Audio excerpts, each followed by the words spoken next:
heard it. Okay. Anyway, the best predictor of future behavior is past behavior. And you've got to believe. It can't be, I read a book, and it said do this, and that's what I'm going to do, because it's probably not true. Probably what you're going to do is something similar to what you have been doing and the way you have been thinking. So hopefully we've had the chance to kind of shave off a few rough edges or give you some new ideas. But a lot of it's going to be you living up to your own ideals of yourself. So this week, they've got us down for effective leadership, collaborative behaviors, and situational leadership and readiness. And so I thought we'd try to define each of those for ourselves. So I'm looking for volunteers. First off, how do you define for yourself what is effective leadership? When you think of effective leadership, what goes on in your head?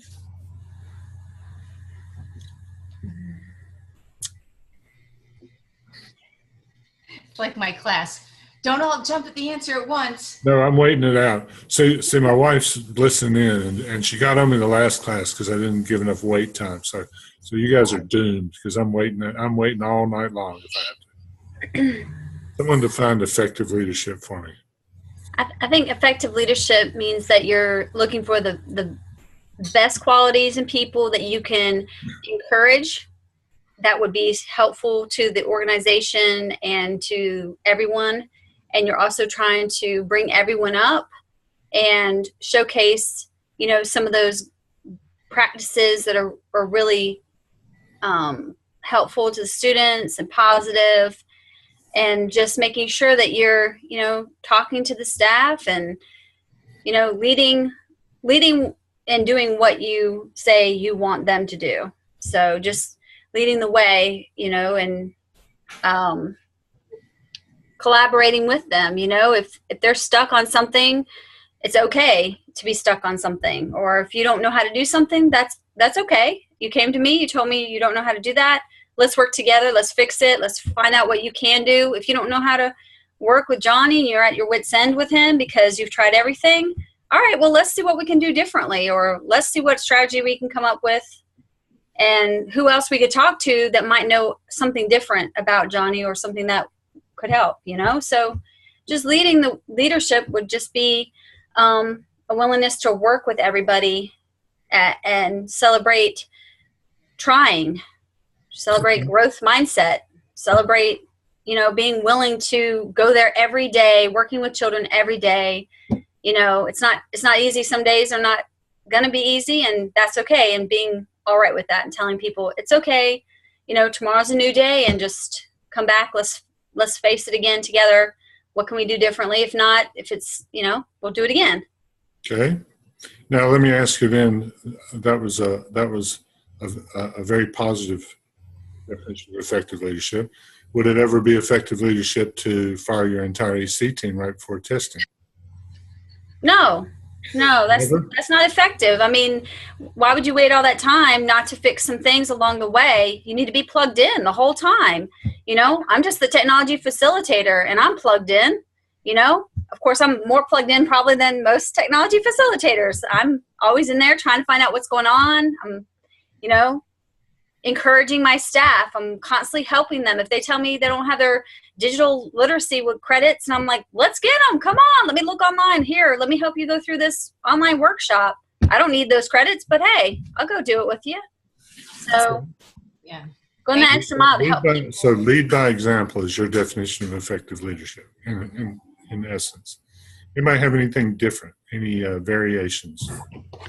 I agree with everything that Christina said, and I would also add communicate with your people and follow up and follow through. Okay. And so that's some of the things that I have observed that are severely lacking, and that people need face-to-face communication. Don't send me a calendar invite and say, well, I put it on your calendar. No. That's how sometimes people have found out that they have a duty or they're covering a teacher's class, not, hey, I need you to do something for us for the school. And if they don't check their email, they're not going to know. Post a job for for a new administrator at the school, but don't tell your administrative intern that you're going to post it. So, Oh, or the board or the upper school director. I mean, I'm telling you, it's been an interesting week. yeah, I bet. You guys remember when you did OMA and you had to figure out the budget, your school budget? Yes. And no matter who you are, I bet you that was the big secret. No matter how open your administrator was with you with all your questions, no matter how wonderful they were, I bet you when you went to ask about budget, it was like, It was forwarded to me immediately, really? The whole thing? just for the month of December. Wow. Just for the month of December. Yeah, but it was a year, but it was like the December check-in, like Okay. of the report. But it did show, how much was going to be spent on salaries that year and how much was set aside for professional development, Good. for technology and all that sort of thing. So I promise you that's extremely rare. In fact, yeah, but there's some good things. I had a couple of students who have yet to find out the first thing about their budget. Oh, you're kidding. Yeah, I was given like a 100-page thing and said, "This is our budget." Really? Did you read it all? Oh yeah, from A to Z. Well, I'll tell you, I had a wonderful last principal, my last AP job, but she did not teach me nothing about budgets, nothing, and that's been the case for most people I've known. But you go in blind and just try to figure it out from what you've heard from here, there, and yonder. Any other definitions of effective leadership before we move forward? Okay. Situational leadership. What is that?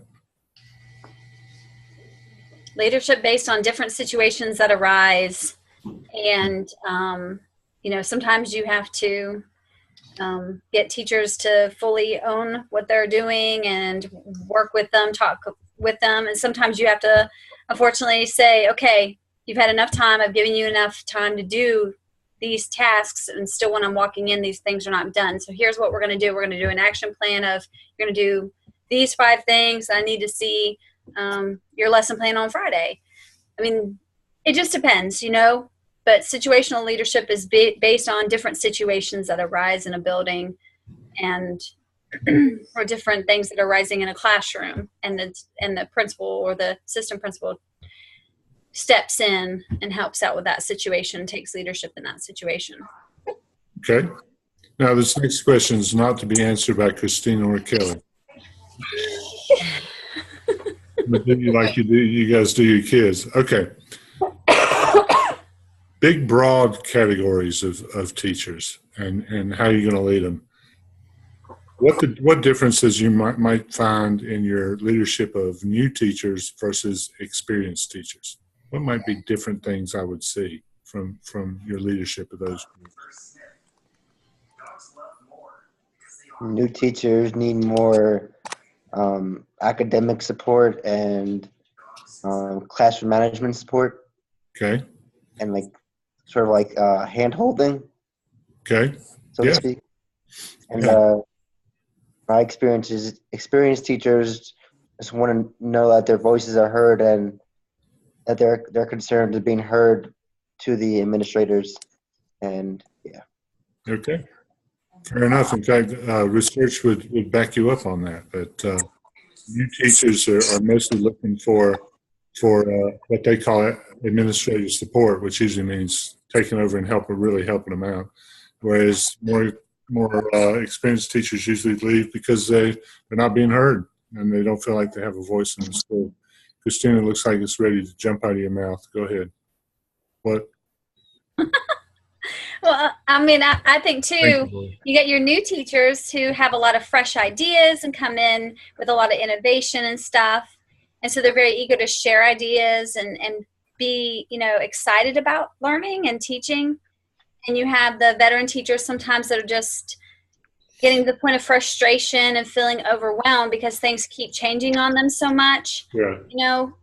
Power school now, standards-based grading now, innovation now, personal playlists and pathways now, and they're struggling because, you know, they came in a certain way, and then each year they kind of maybe put it off because they had other responsibilities. As you get older and you're growing in your own family and your own life, sometimes other things take the forefront. And some of those veteran teachers have kind of lost about 5 or 10 years of getting caught up. And like one teacher told me today, she goes, I mean, how am I supposed to know all this stuff? And then they're going to tell me something new tomorrow. And I said, it's okay. We'll just take it one step at a time. What do you feel that you need today for start of the year? And I think that's where some of the veteran teachers or teachers that have been in maybe about 5 or 10 years and they're starting new families, they get that way because a lot of stuff starts rolling out, and every year something new with the district. Every year something new. We just adopted Lucy Calkins for writing. We just adopted standards-based grading for 5th grade. We just adopted, it's every year. We're going to switch from iReady probably back to MAP. Well, we just came off of MAP. So we got new websites. Is that at your school or in your district? The district, yeah. And the school decided, to do Lucy Calkins, and, some people have experience in that. So they're like, wow, we're going back to Lucy Calkins? Whoa. And then other people are like, I've never heard of that in my life. I'm thinking, wow, I would know what I was talking about for a change. That would be really nice. Okay. Anybody else? New teachers? Okay, here's a different one. You go to be principal in a new school. What difference might you find in your behavior, in your leadership, in your situational leadership if it was a school with a PTA who quickly told you how things were supposed to be at their school and how they would spend this and they would do this and they would need this from you, as compared to a school where you go to and there may be a couple of parents who've tried really, really hard to create a PTA. How would you behave differently? Somebody's got music on somewhere.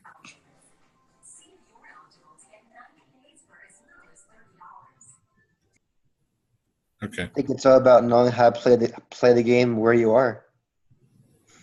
Okay. You teach at West Mac, right? Yes. Okay. Which I guess could well be defined as a place that probably doesn't have a whole lot of parental support. No, but it's a victim of it, socioeconomics. So that's why. Sure. I mean, it's no like a Karen. I know that for sure. So you've worked in that environment, and you're kind of used to that of having to pull teeth to get a parent to come in and spend some time because they work, et cetera, et cetera. We had a AP night that I helped organize, and we had about 15 to 20 parents show up, and I was successful. Yeah. I had curriculum one night. This is a true story, and we had one parent come out of a population of 750 kids. One. So I worked there. You work at West, and suddenly you get assigned to one of the premier wealthy schools on the other side of town. How do you prepare yourself for the difference? What do you do? How do you know your situational leadership? How are you going to adapt to those different situations? Any ideas, anyone?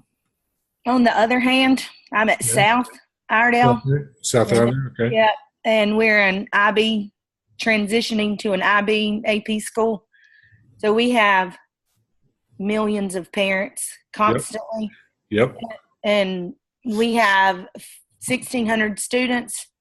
And at our math one night, we had probably, 150 to 200 parents, and that was just freshmen.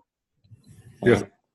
So when we have nights that everybody comes, with a group of 1,600 students, we can expect to see probably 1,000 parents, and I'm not kidding. There are people there constantly. They're beating down the door to be on the leadership team, they're, I mean, waiting in line. They can't wait. You know, our last meeting, the two parents were like, well, how do we pick who gets to be next? And do I get to stay on it? Do I get to do this again? And we're like, you don't want it? Okay, whatever. But anyway, so, I mean, completely opposite from what Rory deals with. But I teach EC, so I'm kind of in his boat because a lot of my parents don't feel comfortable coming to things because they are mixed in with highly, you know, intelligent children, and they feel as though their kids aren't, even though they do have a lot to offer as well. But anyways, so it's kind of difficult for my kids just because they're EC and they're, you know, they learn differently and they don't really feel a part of that crowd. So you think, well, if you suddenly got the principalship at Rory's School, you'd be able to cope even though you're used to from a PT? Oh, I would love that. That's more my speed, but I'm typically in schools like that. I've never been in a school like this before, and this is my 15th year, so this is new to me. It's interesting, isn't it? Title I school, so. Yeah. So it's a change for sure.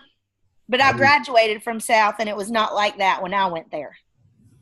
There was really no such thing as IB and AP and all that stuff. So, or if there was, we didn't talk about it 20 years ago. So I don't know. Anybody else got one? How would you cope if you were suddenly in a school that's completely different from the one you're in now, and the parents were just the polar opposite? What do you think you'd have to learn to be a situational leader? My first public school at all, it was in North Carolina about 10 years ago. So I had been teaching for quite some time, but I was always in private schools, moving around and all that. And then I moved to North Carolina, and I went to an inner city school in Cumberland County. Mm-hmm. It was a real culture shock because I was used to parents basically telling us how the school should be run and beating down the door and really, you know, involved. And then you go there, and of course, this totally different demographic, very needy children. When I interviewed, they explained to me that it was like 85% free and reduced lunch. Now, coming from a private school, I had to like make some connections and figure out what that meant. Well, I found it very rewarding. It was tough. It was and it was a good way for me to be introduced to public school teaching. And I think that's what made me a real teacher. That I could break up fights between football players and girls. I'm about 5 feet tall, but I don't care. I don't care if you tower over me. If I know you well enough, I will get between you and somebody else. But so 25% of my students were parents themselves. Yeah. Then we had a lot of gang problems and drugs and all that sort of thing.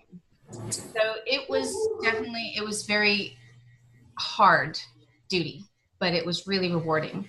And I just thought about that school today. I hadn't thought about it for a while. And I was like, now that I've gotten through all this and, 10 years later, what would I do if I went back there as one of the assistant principals? Good question. What would you do? Well, I think I just get right back in the mode. I can relate to the kids. I can relate to the parents when I do see them. And the main thing is to the teachers need to know that everybody is part of a team, because I think that that's really tough teacher duty. And we always felt that there was an us versus them with the administration, and it shouldn't be that way in any school, whether it's like the la-di-da school or if it's in the inner city schools. I mean, we need to support our teachers. Teachers need to support each other, and it's got to be a team approach, and it can't be every man for himself in the classroom. And that's pretty much what it was like then. There wasn't this collaborative effort, and there wasn't shared ownership, and there was some efforts towards that when I was moving up here to the northern counties, as they say.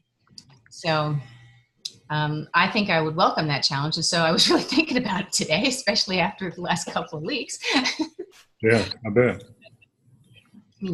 But it's hard to, you're dealing with discipline and like major social issues on a daily basis every single day. And I think that makes it harder for the educators and the administrators to meet their academic goals. So, I mean, and Rory, you could probably speak to that as far as getting those kids that are not at grade level. How do they ever get there? If you don't get them when they're young enough, by the time they get to the high school, I was in a high school, so it was, Yeah. big kids. It's almost, I hate to say too late, but sometimes it's just too late to recover in just the short time that you have them. So anyway, that's my 2 cents worth, which is probably worth about 1.5 cents. So Inflation. that sends me down a side route. How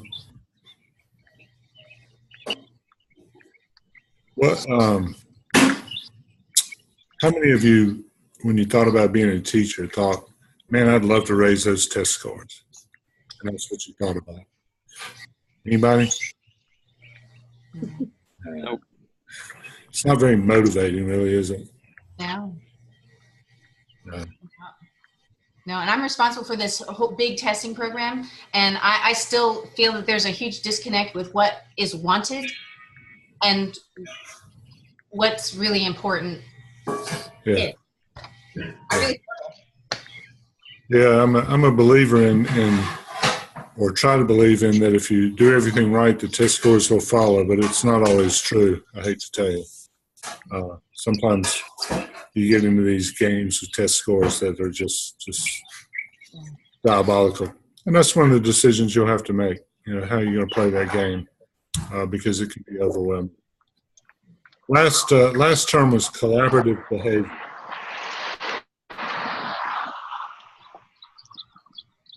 What was that? Anyway, collaborative behaviors. How do you define that? What, as an administrator, what are collaborative behaviors?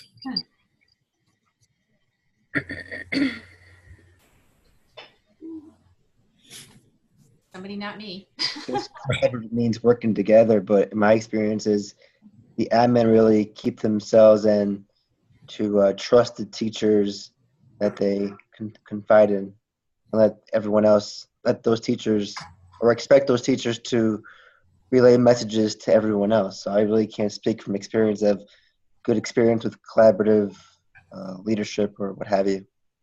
You might have a group, an admin team that really does practice collaborative leadership.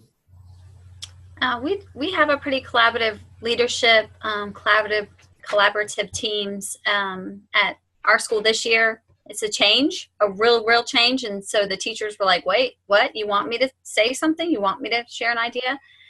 But we started up some new PLCs, and we had a teacher learning coach changeover, and she came in, and we had a new principal and assistant principal, and everyone came in and was expected to participate, in the grade levels. And even on the vertical teams, we were all expected to participate, share ideas, look at problems that were there and think of ideas. The leadership was willing to try different ideas, let you try different things, took recommendations to do different things. And was this a whole new team? It was very different. It's been a transition for everybody, because the first few months everyone's like, kind of, okay, so do we do the same lesson plans, or, and they're like, well, yeah, unless you need to change something. If there's something you need to change, they were just so used to doing everything exactly. The right book, you had to pick the exact book. You had to get the exact unit at 8 o'clock in the morning and the exact unit at 10 o'clock in the morning. And then they were like, oh, well, you got this going on and you want to add in a little, project-based learning, add that in if you can think of something that you really want the kids to do. And everyone's like, whoa, what? So was this a whole new team? It was pretty much 2 new administrators, a new teaching curriculum coach. We had 40% turnover at the school too, because of the last administration team. So we did have a huge turnover because of that. So, but a lot of the people that were still there had been so used to everything that they had been used to doing. or that things were supposed to be done a certain way. And they'd always say, well, what's the expectation? What are you going to make us do? And Yes. she's like, well, I'm not going to make anyone do anything. What do you think is best? And what practices does everyone want to do to work on this unit? This is the standards. These are the, we need to get to mastery. Here's what mastery is going to look like. So what evidences do we want to gather on the way there? And they all kind of look around at each other like, what? But after a while, they all started participating and adding to the unit plans, and everyone started coming up with ideas. Even the literacy team and the math team really started taking off around probably January. They start coming up with ideas and trying new things. And Well, that's exciting. Let's wrap with that. And because what I want you all to believe in is that empowering teachers is your best way to go. And it sounds like this is a tremendous changeover in empowerment. Remember, as a principal, you won't teach anybody. You won't teach anybody to read better or to do math better or to do technology. Nobody, nothing. So think about that as you go forward. We'll continue to meet, continue to look to define ourselves as we go into this new job situation. Now, business. Everyone caught up on all the stuff that you have to hand in as 605 students. Not the CAP and the SIAP and all that, but all the competency folio, the competency analysis. You guys are all on top of all that, right? Mostly. Okay. What are the expectations for number of points for this section?